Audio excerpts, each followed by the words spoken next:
여러분, 저는 금년 1년 동안 여러분들에게 메시지를 강단에 선포하면서 우리가 믿는 예수 그리스도가 요즘 새벽 기도에도 그렇게 나가지만 정말로 어떻게 살아가시면서 그 예수 그리스도의 삶을 살아갈까. 여러분, 새벽 기도 나오신 분들은 또 복습이 되겠습니다만 2장 7절을 한번 봅시다. 2장 7절에 첫 아들을 낳았습니다. 첫 아들을 낳았는데 이것이 first son입니다. first born son, 영어로 하면 훨씬 좀 쉬울 겁니다. 첫 아들. 그래서 일반적으로 여기 이것을 베이비라고 합니다. 베이비라고 합니다.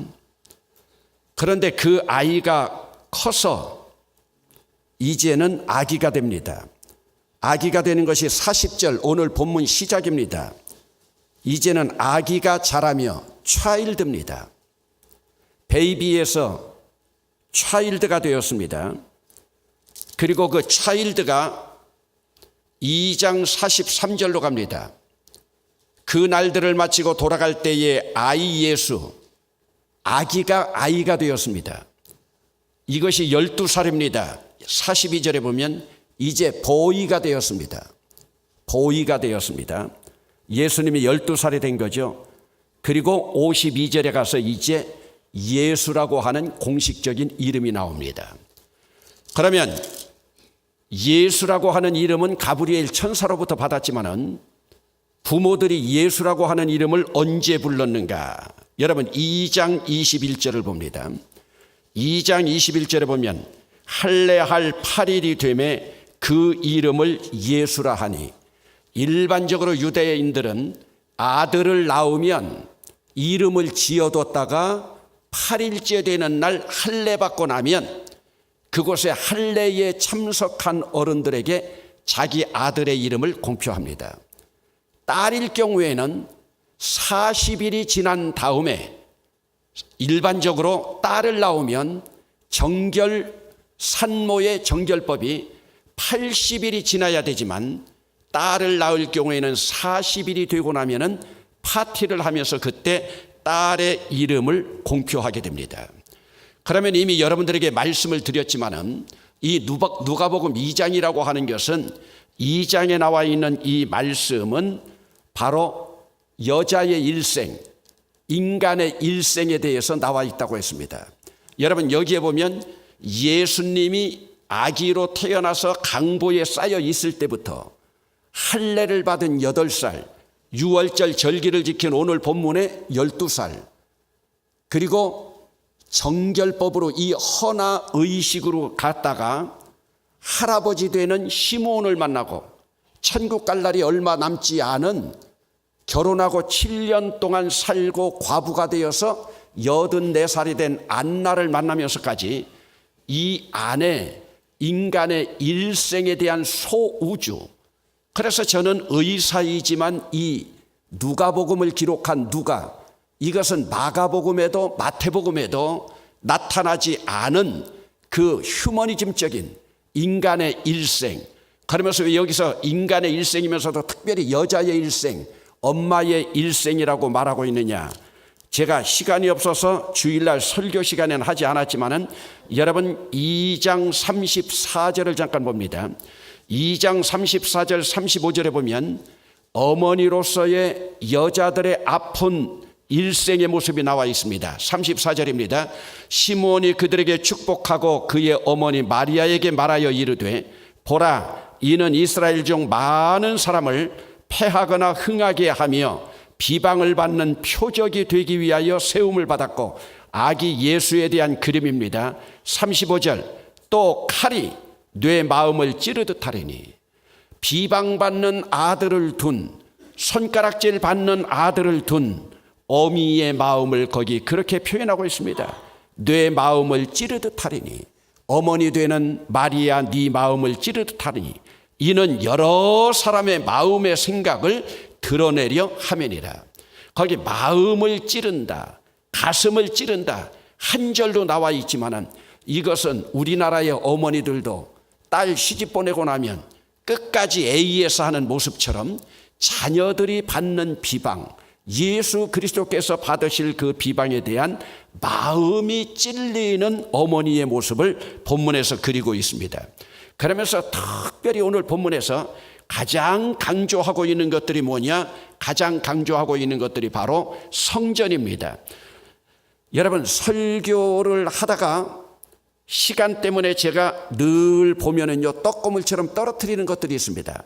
그러면 여기서 성전의 사람이라고 하는 것이 여러분 어디에서 나타나고 있느냐? 여러분 22절에 모세의 법대로 정결 예식의 날이 차며 아기를 데리고 예루살렘에 올라갔다. 예루살렘 수도에 올라간 것이 아닙니다. 이것이 성전에 올라갔다는 뜻입니다. 여러분 25절에도 예루살렘의 시몬이라, 예루살렘 무슨 동에 시몬이 있었던 것이 아니라 성전의 시몬이라고 하는 사람이 있던 것을 말하고 있습니다. 그리고 27절에 보면은 성령의 감동으로 성전에 들어가매, 성전이 거기 나타나고 있죠. 그렇기 때문에 거기에 나타난 예루살렘, 이것은 모두 성전을 나타내고 있고, 그리고 여러분 45절을 봅니다. 유월절을 지키고 돌아오던 예수를 찾기 위해서 45절에 만나지 못함에 찾으면서 예루살렘에 돌아갔더니, 여기 예루살렘에 돌아갔다고 하는 것은 유월절 절기를 지킨 성전을 말하고, 그것을 46절에 그대로 사흘 후에 성전에서. 그래서 오늘 이 인간의 일생 속에서, 유대인들이 살아가는 일생 속에서 가장 중요한 것이 히에론이라고 하는 성전. 그러면서 마지막 결론으로 49절에 예수께서 이르시되 어찌하여 나를 찾으셨나이까? 내가 내 아버지 집, 이것이 바로 성전입니다. 그래서 예수의 일생은 성전을 중심으로 해서 살았고, 또 하나 우리가 그곳에서 주목해야 될 것은 22절을 한번 주목해 보십니다.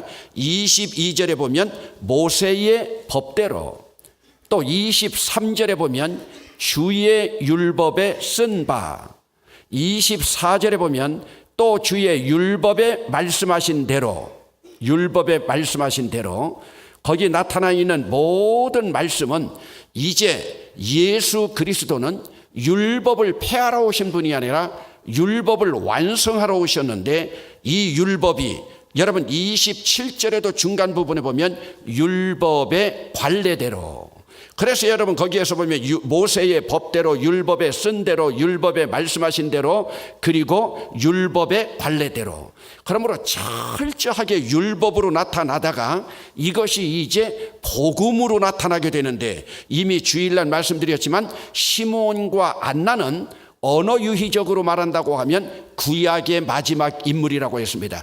구약의 마지막 인물이라고 하는 것은 율법과 복음 사이를 연결하는 마지막 인물이라는 뜻입니다. 그러므로 이들은 율법 시대에 왔음에도 불구하고 아기 예수를 만났다. 그러면서 이제 율법이 복음으로 바뀌어지고 율법이 은혜로 바뀌어지는 것이 무엇이냐? 29절에 보면 주제여 이제는 따라합시다. 말씀하신 대로. 이제 율법이 말씀으로, 율법이 복음으로, 율법이 은혜로 넘어오는 전환점이 되고 있습니다. 그러면서 구약의 마지막 인물로 표현되어진 시몬과 안나를 통해서 다시 한번 복음 시대를 열어가는 그림을 그리고 있고, 그러면서 특별히 이 시몬을 통해서 하나님께서 성령의 사람임을 강조를 하면서, 그렇기 때문에 우리는 이 은혜 시대, 말씀의 시대, 복음 시대에는 어떻게 살아가야 되느냐? 성령으로 살아가는데, 이 성령이 성전에 거하는 자들에게 하나님께서 허락해 주셨다고 하는 말씀입니다. 그러면 성령이라고 하는 것은 25절에 보면, 25절 마지막 부분에 성령이 그 위에, 밑줄 치세요. 성령은 언제나 그 위에 있어야 됩니다. 우리가 성령 위에 있어서는 되지 않아요. 성령님이 늘 내 앞서가야 되고, 그래서 예수님이 세례받을 때도 성령이 비둘기같이 위에서 임했는데 우리 위에 성령이 임하시기를 주의 이름으로 축원합니다. 그렇기 때문에 성령은 먼저 임해야 되고, 성령이 임하면 26절 마지막 부분에 성령의 지시를 받습니다. 성령이 위에 있어야 성령의 지시를 받고, 만약 내가 성령 위에 있다면 내가 성령님을 지시하는 것이기 때문에 그것은 신앙적으로 마귀의 사단의 역사입니다. 그리고 성령의 지시를 받고 27절에 따라합시다. 성령의 감동으로, 성령의 지시를 받을 뿐만 아니라 성령의 감동을 함께 받으면서 나아가는데, 성령의 지시와 성령의 감동을 받기 위해서는 언제나 성령님이 우리 위에 계셔야 된다. 그러면 오늘은 특별히 이제 예수 그리스도의 신앙 그 성장의 모습을 통해서 오늘 우리에게 설교 제목에 있는 것처럼 건전한 신앙생활은 무엇인가, 온전한 성장이라고 하는 것은 무엇인가. 그런데 이스라엘 백성들은요, 지금도 예수 그리스도 아기가 자라며 강하여지고 지혜가 충만하며 하나님의 은혜가 그 위에 있더라, 40절 52절 속에서 나타나고 있지만, 이것은 이미 예수님 태어나실 때부터 성령님께서 함께 역사해 주셔서 예수님은 지정의, 그리고 예수님은 지정의 뿐만 아니라 육체, 지식, 영성, 삼위일체가 온전해진 모습을 오늘 우리는 유대인들의 교육법 속에서 알 수가 있습니다. 여러분, 지난 시간에도 이스라엘 백성들이 하나님의 언약 백성이라고 하는 것을 나타내는 세 가지가 있다고 했습니다. 이것은 이스라엘 백성들이 이것 때문에 이전에 히틀러에게 박해를 당할 때에도 이것 때문에 박해를 당함에도 불구하고 그들은 그것을 버리지 못했어요. 그것이 바로 뭐냐? 한번 따라합시다. 안식일, 무지개, 할례, 이 세 가지입니다. 그들은 안식일에 전쟁을 해서는 되지 않는다는 것 때문에 안식일 날 이방인들이 꼭 유대인들에게는요 안식일 날 쳐들어왔어요. 그래도 그들은 죽고 안식일 날 전쟁하지 않았어요. 그러다가 마카비 혁명 때에 안식일을 이용하는 이방인들의 모습을 바라보면서 하시딤들이 모여가지고 안 된다, 하나님의 거룩한 백성들도 살아남아야 된다 해가지고 안식일 날 전쟁을 하기 시작했지만은, 그 전까지 이방인들은 꼭 유대인들의 안식일을 이용해가지고 그들이 전쟁을 하게 됐습니다. 그러면 이제 유대인들의 할례법을 잠깐 한번 생각해 보겠습니다. 유대인의 할례는 아버지가 집례해야 됩니다. 그런데 이제 세월이 흐르면서 아버지가 그 일을 다 할 수 없기 때문에 모헬이라고 하는 제도를 만듭니다. 모헬이라고 하는 말은 오늘날로 조금 비유한다면 산파나 아니면 외과 의사 정도가 되겠습니다. 그렇다고 해서 전문적인 의학적인 지식을 가진 외과 의사가 아니라 흠이 없고 사람들의 존경을 받는, 그러면서도 외과적인 훈련, 그 표피를 잠깐 자르는 그런 훈련을 받은, 그러나 이 모헬이라고 하는 자들은 반드시 정통파 유대인이어야 했습니다. 그래서 이전에 아버지들이 하다가 정통파 유대인, 제가 현대로 말하면 산파라고 말해도 산파는 일반적으로 여자이기 때문에 남자 산파여야 되지, 여자 산파는 또 이 할례를 집례할 수가 없습니다. 그러면 어린아이가 8일이 되면은 8일 되기 전날 밤, 할례 전날 밤에 축하 파티를 합니다. 이 축하 파티를 뭐라고 하냐면 샬롬 자코르라고 하는데, 샬롬이라고 하는 것은 뭐예요? 평화의 밤이라고 하는 의미죠. 그러면서 할례 전날 부모는 여러분 뭐를 하겠습니까? 내일이면 8일째 되어서 우리 아들이 할례를 받는데, 그러면 부모가 밤새워서 토라 율법 공부를 합니다. 랍비를 모셔다가 밤새워서 성경 공부를 합니다. 이때 밤새워서 성경 공부를 하는 이유는 무엇이냐? 이제 우리 아들이 유대인의 공동체에 속하기 속하는 계약 백성이 되기 때문에 사탄으로부터 보호해 주십시오. 우리 조상 아담과 하와는 뱀의 유혹을 받아서 에덴 동산에서 쫓겨났지만은 그 사단인 뱀을 물리쳐 주시옵소서 하면서 밤을 세워서 성경 공부를 합니다. 그래서 이 밤을 렘시무림이라고 합니다. 렘시무림이라고 하는 것은 지키는 밤이다. 여호와께서 지켜주시는 밤이다. 그러면서 그들은 제일 먼저 말씀으로 사단을 봉쇄합니다. 여러분, 그들은 이미 여러분들에게도 말씀드렸지만 어린애기가 뱃속에 딱 들어서면 태아 교육을 뭐로 시킵니까? 쉐마로 시킵니다. 신명기 6장 4절에서 9절까지 나오는 이스라엘 백성들에게 쉐마 교육을 철저히 시키는데, 여러분, 난지 8일밖에 되지 않지만 어린 것은 아직 눈도 제대로 뜨지 못하고 있고 부모를 구별도 하지 못하고 있지만 부모들은 밤을 세워서 하나님 말씀으로 무장을 하고 그리고 기도를 합니다.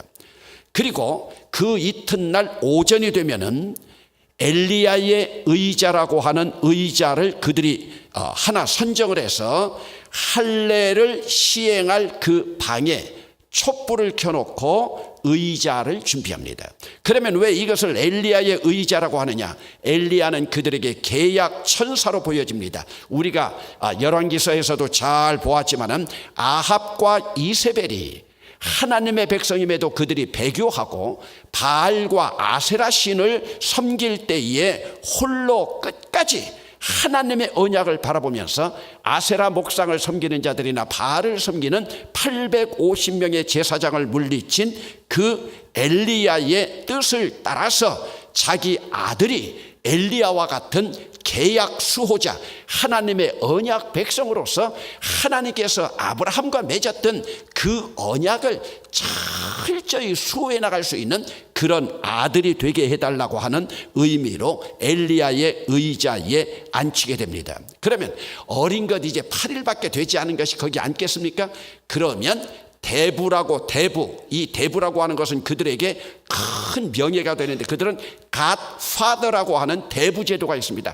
대부가 앉아서 그 어린애기를 바치고 있습니다. 그렇다고 하면 여러분, 할례를 받을 때에는 자기 가족들만 아니라 외부 사람들까지 합쳐서 남자 성인이 10명이 넘어야 된다고 했습니다.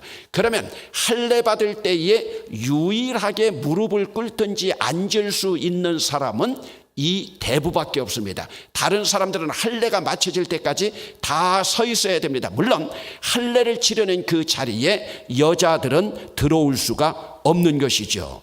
그러면 나머지 사람들이 서서 참여하면서, 그러면 아버지가 할 경우에는 아버지가 집례가 되지만 조금 전에 모헬 제도라고 하는 게 있다고 그랬죠. 그럼 아버지가 칼을 그 모헬이라고 하는 집례자에게 줍니다. 이것은 내가 칼을 모헬이라고 하는 분에게 지금 주고 있지만은 할례의 권리는 아버지에게 있다고 하는 것을 보여주고, 칼을 주면서 오직 그 모헬이라고 하는 자는 아버지를 대신해서 집도하는 것 뿐입니다.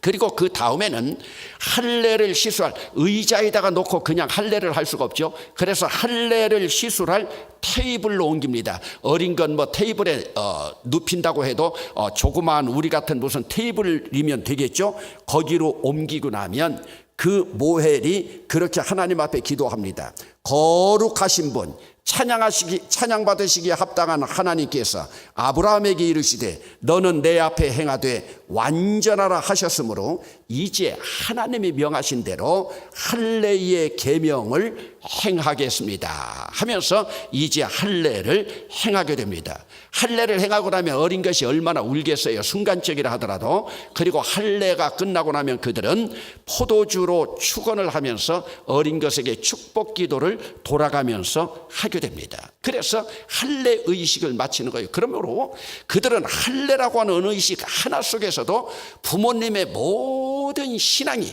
밤새워서 하나님 말씀 공부를 해나가면서 자녀들에게 그대로 유입되기를 바라고 있고, 할례를 통해서 그들은 또다시 한번 공동체 의식을 확인하게 됩니다. 그러면 아무리 가부장 제도라 하더라도 딸의 경우는 어떻게 하느냐?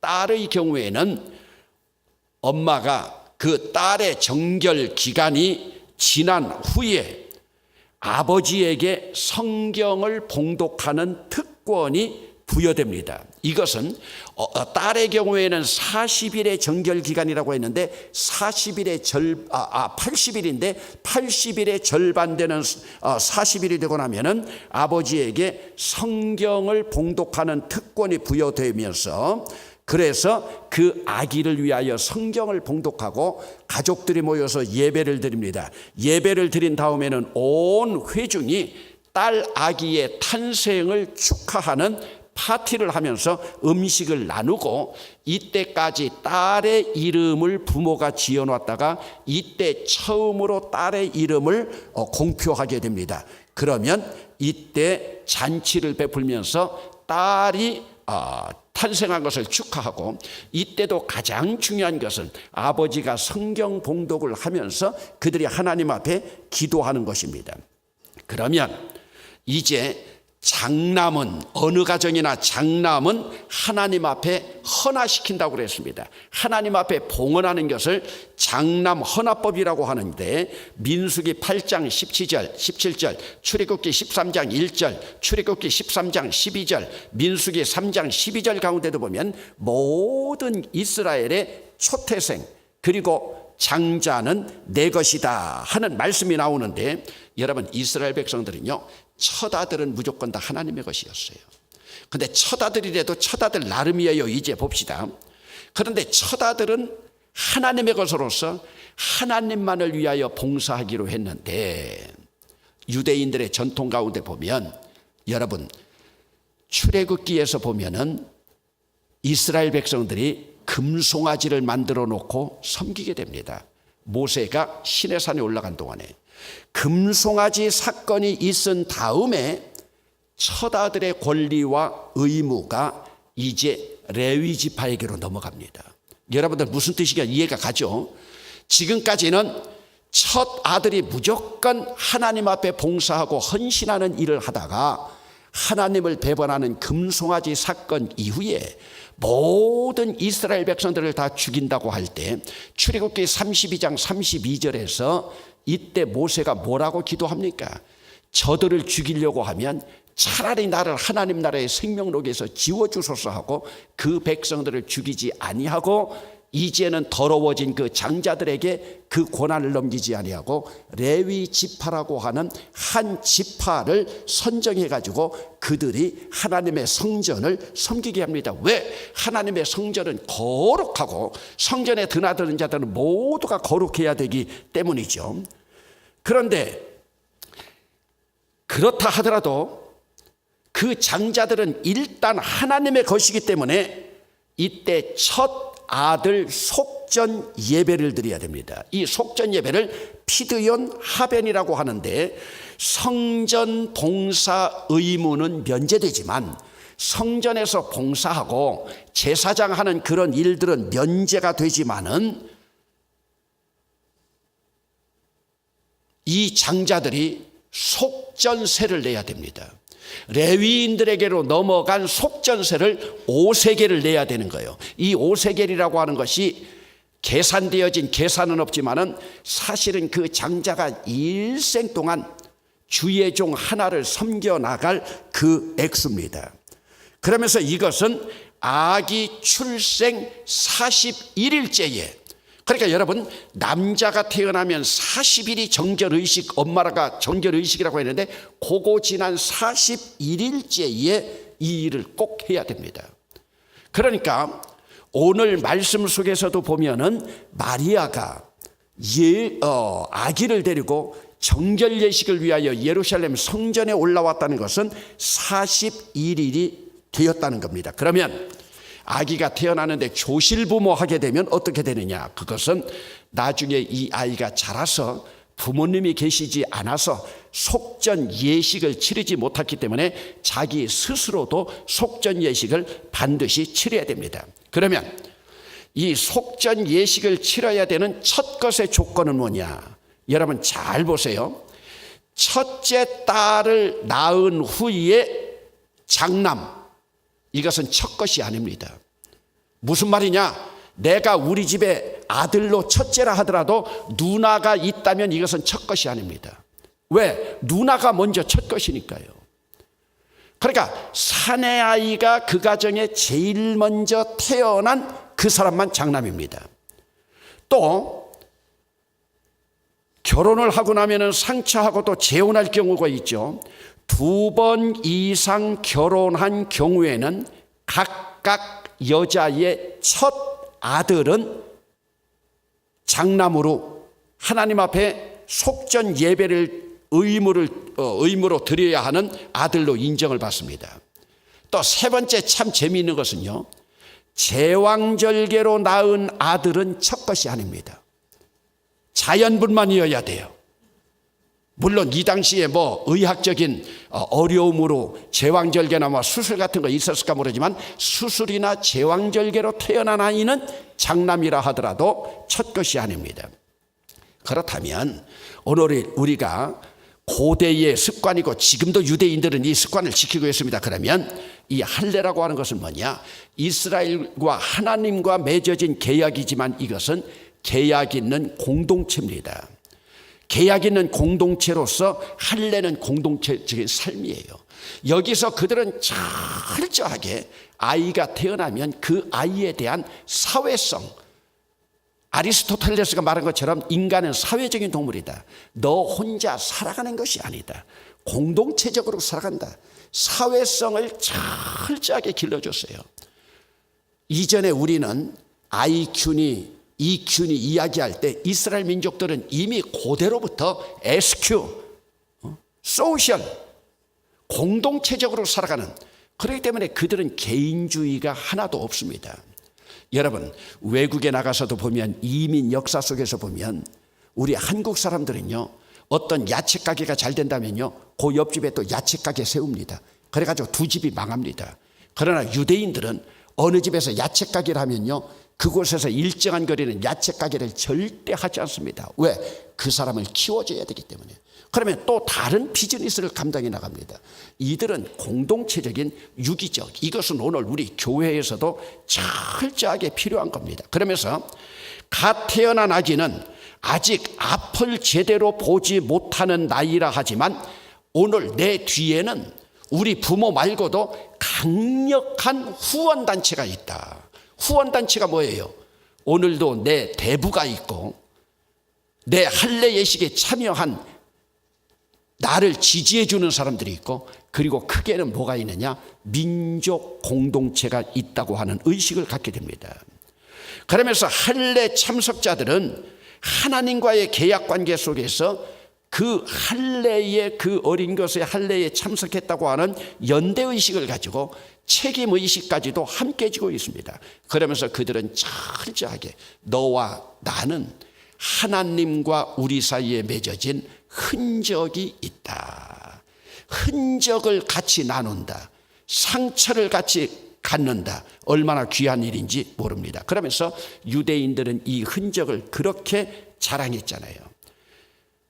그래서 여러분, 설교에도 인용했지만 사도 바울이 갈라디아서 6장 17절에서 그렇게 말하지 않습니까? 나를 괴롭게 하지 말아라. 나에게는 예수 그리스도의 흔적이 있노라. 거기서 나를 괴롭게 하지 말라는 것은요, 우리말로 그대로 리얼하게 번역하면요, 까불지 말아라는 말이에요. 내 사도권에 대해서 도전하면서 까불지 마라. 나에게는 예수 그리스도의 스티그마타, 흔적이 있다. 그러면서 그들은 예수 그리스도를 위한 고난의 흔적, 하나님과 맺은 언약의 흔적, 여기서 그들은 철저하게 성전의 사람으로 나아가고 있습니다. 그러면 이렇게 그들이 나아가면서 여러분, 오늘 본문 앞에 지난 주간에도 한번 보았지만 37절에 보면 안나에 대한 기록이 나오는데 한번 따라 합시다. 성전을 떠나지 아니하고. 그렇기 때문에 시므온과 안나는 철저하게 성전의 사람으로 나타나면서 40절에 보면은 40절 전에 39절 주의 율법을 따라. 그러니까 예수 그리스도는 율법의 관례대로, 율법의 전례대로, 율법의 말씀대로 율법을 다 따라서 주님께서 모든 일들을 다 감당하셨어요. 그리고 나니까 40절에 이제는 베이비에서 차일드가 되어가지고 아기가 자라며 강하여지고, 이것은 신체적인 것이죠. 육적으로 자라며 강하여지고. 여러분, 아기가 태어나는데요, 자라지 않는다고 생각해 보세요. 강하지 않다고 생각해 보세요. 얼마나 부모를 애태우겠습니까? 이것은 육체적인 건강입니다. 두 번째로는 지혜가 충만하여. 이것은 뭡니까? 두뇌죠. 신체다움에는 두뇌입니다. 그런데 오늘 우리는 신체와 두뇌, 몸만 건강하고, 쉽게 말하면 공부만 잘하면 세상 사람들은 그것으로 끝납니다. 그런데 그것이 아닙니다. 머리 좋은 사람, 공부 잘하는 사람들이요, 자살하는 율이 더 많이 있습니다. 자살하지 않고 건전하게 살아가기 위해서 어떻게 해야 되느냐? 하나님의 은혜입니다. 이것이 영성입니다. 이 영성은 하트입니다. 그래서 여러분, 내 육체가 건강해야 된다. 3H가 아닙니까? 육체, 핸드, 그리고 그것이 나가서 헬스가 되죠. 그리고 지혜, 지식, 아다마, 헤드, 그리고 하나님의 은혜, 이것은 하트, 가슴. 이것을 이전에 우리에는 농촌운동을 벌일 때 새마을운동 전에 4H 구락부라고 해가지고, 여러분 기억납니까? 시골에 가면 지덕노체라고 그렇게 써 있었는데, 체력으로, 지식으로, 노는 또 우리가 근로로 하면서 지덕노체라고 하는 말이 있었는데, 우리 신앙도 마찬가지입니다. 그래서 유대인들은 태아교육으로 쉐마를 통해서 사실은 어린애기 어머니 뱃속에 있을 때부터 정서교육을 시켰습니다. 그리고 할례를 통해서 사회성 있는 교육을 통했습니다. 부모와 민족과의 공동체 교육입니다. 성경 공부를 하면서 말씀으로 무장했습니다. 그리고 오늘 말씀 가운데서도 보면은 여러분 41절, 예수님이 12살에 처음으로 유월절을 지키게 됩니다. 여러분, 이스라엘 백성들에게는 이 절기, 아홉절기가 뭡니까? 유월절, 무교절, 초실절, 오순절, 나팔절, 대속죄일, 장막절. 그런데 이것을 나중에는 3대 절기로 바꾸게 되죠. 따라합시다. 유월절, 오순절, 장막절. 그러면서 42절의 뒷부분에 절기의 관례를 따라, 거기도 밑줄 치세요. 이스라엘 백성들은 절기라고 하는 것이 그들의 굉장한 정체성 모습입니다. 그래서 예루살렘에서 유월절을 지키고 오는데, 여기서 중요한 건 오늘 새벽기도에도 본문입니다마는 예수님의 부모도 아들을 잃어버릴 수 있다. 아들을 잃어버릴 수 있다. 그래서 41절에서 52절까지 주제는 뭐냐? 44절에 밑줄 치세요. 동행 중에 있는 줄로 생각하고, 동행 중에 있는 줄로 생각하고. 오늘도 우리가 예수 믿으면서 내가 오늘도 교회 가서 예배드리고 내가 11조도 내고 예배도 드리니까 예수님 내 동행 중에 있겠지 천만입니다. 교회는 다니는데 예수 없는 사람들 많아요. 여러분 한번 생각해 보세요. 예수의 부모도 예수 잃어버릴 수 있어요. 그렇다면 오늘 우리는 얼마나 많이 잃어버리겠어요. 예수의 부모도 잃어버릴 수 있는데요. 그런데 잃어버린 걸 모르고 살아가는 사람들이 있어요. 여러분들의 삶이나 여러분들의 행동을 보면 예수님이 여러분과 동행하고 살아있는지, 임마누엘로 살아가는지, 예수님이 이미 떠난 지 오래되는지. 여러분 교회도 보세요. 마귀 사단 노릇하고 있는 사람들이 얼마나 많아요. 질병 가져오는 바이러스 역할하는 사람들이 얼마나 많아요. 예수가 그 안에 있다고요? 천만에요. 교만하고 고집부리고 고집불통이고 자기 주장대로 살아가는 그 안에 예수 살아있다고요? 천만에요. 그러면 이제 예수와 동행하고 있는 길들이, 제가 몇 개월 동안 지금 설교하려고 준비하고 있는데 마태복음 5장에 예수님의 헌장으로 다 나타나지 않습니까? 심령이 가난한 자는 복이 있나니. 심령 가난합니까? 가난한 것은 모든 것을 다 내려놓는 겁니다. 여러분 오늘 우리가 하나님의 성전의 사람으로 살아가면서 얼마나 동행 중에 있는 걸로 생각하고 있는가. 오늘 여러분 기도 제목 가운데서도 예수님이 내 동행 중에 있는가. 여러분 부부싸움 하면서 그 싸움 바뀔 속에서 예수님 그 안에 동행 중에 있습니까? 오늘 여러분들의 발걸음이나 여러분들의 눈길이 세상을 향하여 나가면서 예수님이 그 안에 계십니까? 아닙니다. 여러분 유대인들은요, 하나님을 마음속에 새기고 언약 공동체로 살아가는데요 철저했습니다. 예수님의 제자들도 만나지 못했습니다. 그러니까 45절에 어떻게 됩니까? 만나지 못했으면요, 찾으러 가야 돼요. 잃어버린 곳까지 찾으러 가야 돼요. 찾으면서 46절 며칠 만에 찾았습니까? 사흘 후에. 거기도 밑줄 치세요. 따라합시다. 성전에서예요. 성전에서 만났어요. 왜? 예수님은 성전의 사람이에요. 성전의 사람이다가 보니까 나중에는 성전이 되었어요. 새벽기도 때 말씀드린 게 다시 한번 말씀드립니다. 불교에서는요, 석가모니가 뭐라고 그랬어요? 나 닮으라고 하지 않았어요. 너희들이 불교 경전으로 가면 너희들이 부처가 된다. 부처가 되라고 그랬어요. 지금 예수님은 스스로 성전의 사람이 되다가 성전이 돼요. 오늘 우리도 성전이 되어야 돼요. 성전이 되어야 된다는 말씀은 뭐예요? 내 안에 성령님이 언제나 함께 있어야 돼요. 너희는 하나님의 영이 거하는 성령의 전인 줄 알지 못하느냐? 하나님의 영이 너희 안에 거하지 않으면 너희는 성령의 사람이 아니니라. 하나님께서 멸하시잖아요.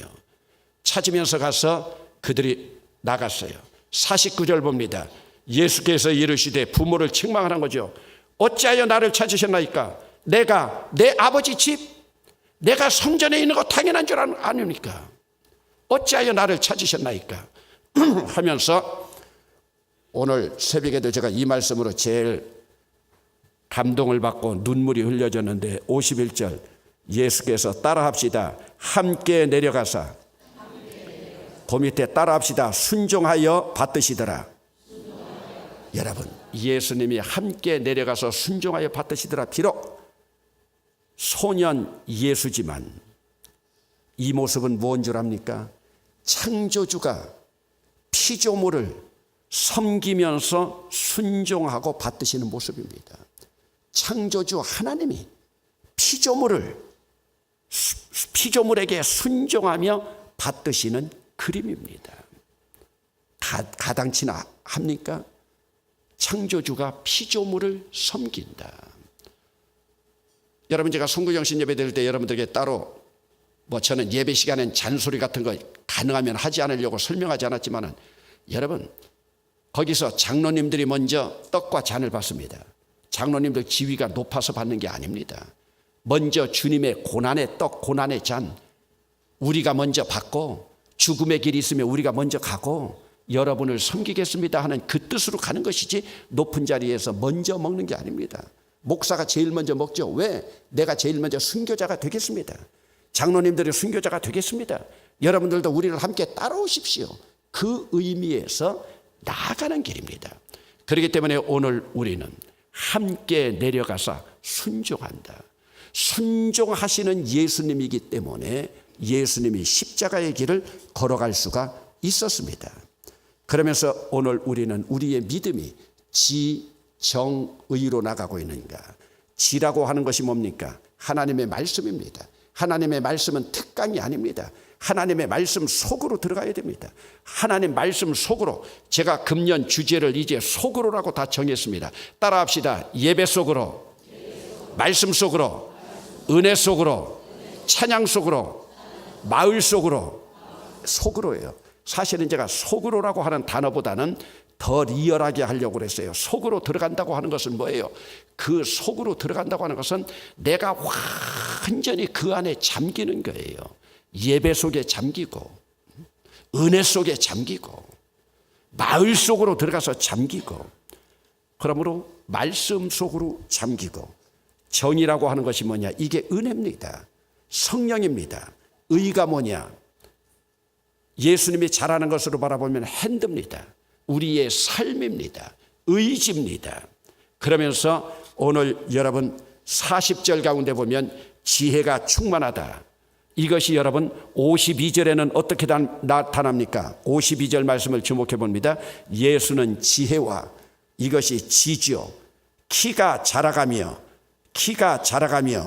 이것이 바로 이제 육체적인 건강이면서 이 삶이 바로 의지를 나타냅니다. 그리고 하나님과 사람에게 더욱 사랑스러워 가더라. 이것이 바로 은혜입니다. 하나님과 사람에게 사랑도 함께 받아야 됩니다. 그러면 이 누가가 세례 요한을 어떻게 표현했나 봅시다. 여러분 1장 80절을 한번 보겠습니다. 1장 80절 한 목소리로 읽어보시겠습니다. 이건 세례 요한입니다. 시작. 아이가 자라며 심령이 강하여지며 이스라엘에게 나타나는 날까지 빈들에 있으리라. 그래서 자라고 심령이 강하여져서 영적으로 충만하면서 빈들에서 나갔다. 여러분 이제 찾지는 않겠지만은 적을 분들은 사무엘상 2장 26절에 보면 어머니의 눈물의 기도로 자라났던 사무엘의 그 어린 시절의 그림이 보여주고 있습니다. 그러면서 오늘 말씀 속에서도 보면은 어린 것 12살 때 벌써 절기 훈련을 시키면서 성전 중심 교육을 시키고 하나님 중심으로 철저히 나아갔다.